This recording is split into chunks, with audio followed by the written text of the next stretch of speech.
घर में आदमी दादा एगो हो गइल बाड़न।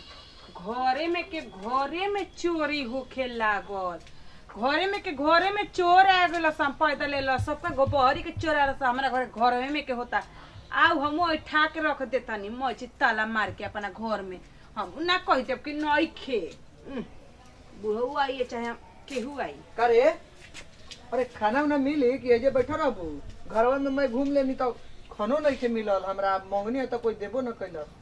खाना नहीं खे जी खत्म नहीं खे का हो गई? खत्म हो गई। के खा गई? का जाने के घर में तू साढ़ पोसाइल बड़ा सन खाए तलसन। हाँ घर में साढ़ कुकुर परिकल वाला खा तलसन और के खाई। अब हमार घर में साढ़ आ गई। हमने किया ना था कैसे आ जाता लसन। चल चल चल खा लेते चल। कैसे दी धुरिया मटिया की ईट किया थे दी उठा के। अब तो सुबह से कुछो नहीं की बनैले रही तबे ना दी बनाई। हाँ आदमी घर में ऊ चोरावता ना आप के ऊ चोरावता ना आप के ऊ खाता ना आप के ऊ नहाता ना आप के। ई कौन हटुए घर में हो? ये का चोरावता? घर में तो लक्ष्मी अरेली चल जी हन लक्ष्मी घूम के घर में से। ये चोरावता बताइबू तब नु। हम ही जानते के चोरावता। हम देखतानी झाकतानी के चोरावता के नहीं के चोरावता बैठल बानी गोरतानी। चल चल खा लेते चल। चली हमरा नहीं बुझत का खाई। हेलो हाँ रो बाजारे साहब नु छोला पैक करवा के लेते हैं। घर में कुछ नहीं खे रोए और बापा बानू पेटा हवा जो का हाड़ी भर के पेट बा कढ़ाई से फेंक देने ओकरा मुंह पे कुल खा गल चाट के जीबिया चाट चाट के करैया खात रहे। एगो नए नए कढ़ाई किन दे लेते हैं काहे त का रोवा के सोतन के हम जूठा करे में खाना बनाईब आए ओमर रौरे के रौर बापा के खियाईब हम ना खाइब ओकरा में जाना तो नहीं खी तो। हाँ हम ज्यादा नहीं की बोलत हम जितना बोला जाला उतने बोलत नहीं ठीक बा।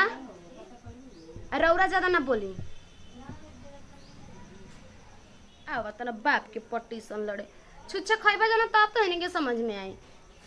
करेजवा काट के कह जाता अपन बना देते खाली हो जाए। बाप वसी होती रहता बेटा वसी होती रहता।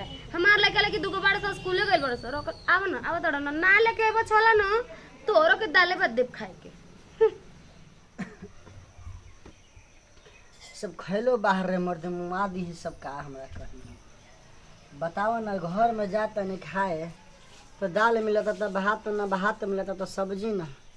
हमरे कमनिया पर सब राजो करो तारी सर आँ काहे नहीं कैसन बंगट खानदान के सब आ गई हस हमरा तो कुछ बुझाइते नहीं एकदम बंगट खानदान के आ गई सब। हम कैसे देखने के चुप कर का बाबूजी का हो गइलू हो कहाँ ले गेल हो ई बताओ। सुन पहले मेरी बात सुन पहले तू हूँ अपना तनी मेहरारू के तनी मनाओ सनाओ आ तनी ढंग से समझावल करो करा के समझ ले। हमरे कमनिया पर सब राज करो तारी सर हैं और हमरे के देख के से छूछे मिलते खा ले। अब कितना समझाई हम तो हनी के समझावे तो हमारे पाक गइल केस पाक गइल। हम देखा बाबूजी तारो गलती बा। छोट की सुन पहले छोट की वो तो एकदम खंगटिन बिया रे।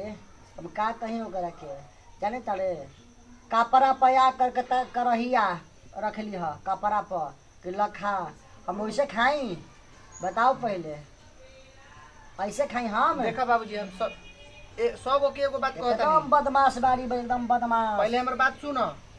राउर मलिकाना चलता तो तू चावल नाप के देता आए सब्जी तौल के देता तेल तौल के देता तो का मिली? दी कुकर के खाए लगे उधर कि बर्बाद करके सब फेंकिए। का हमू होई नहीं तो खाना नहीं के मिलल कहता कि कुछ है नहीं के तो का बनाए तो बताव। राउर मलिकाना यही रही कटोरा में सब निकाल कर रख ली ह तो हम कहत से जवाब देब। तोरा ला कटोरा में सब निकाल के पहले ही रख दिली हन तो खइहन। हाँ कहत रही तो ठीक बा। राउर मलिकाना चलत ना तो चलाई और सबके घर में मुआई अब अपना हूँ मरी। ठीक है बा जा बेटा जा जा। और हम तो मरबे करम काश में तो समय पूरा भइल बा। देते रहे हैं उस तरह से देते रहिए और हम लोग के समझाने के भी काम कर सकते हैं आप। जिस तरह से हम लोग वीडियो बना करके भेजते हैं आपको अच्छा लगे तो लिख दीजिए कि अच्छा है खराब लगे तो आप लिख दीजिए खराब है, हम लोग सुधारने का काम करें। और बहुत ज़बरदस्त एक्टर हैं और आप इनसे भी रूबरू करवा रहे हैं और बात भी करेंगे आपसे। तो चलिए बात कीजिए सर। नमस्कार, प्रणाम। हम भाई नसीबन सिंह। आप लोग आज जो वीडियो देख रहे हैं वो वीडियो बहुत ही सोच समझ करके बनाया गया है। आप लोग देखिए और आनंद लीजिए। अच्छा लगे तो लाइक सब्सक्राइब कीजिए। जय हिंद, जय भारत। ये है लोलांगड़ भाई, जो कि अच्छे एक्टर और एकदम अच्छे कलाकार हैं, जो आपको सामने रूबरू करवा रहे हैं। तो चलिए हमारे लोलांगड़ भाई सर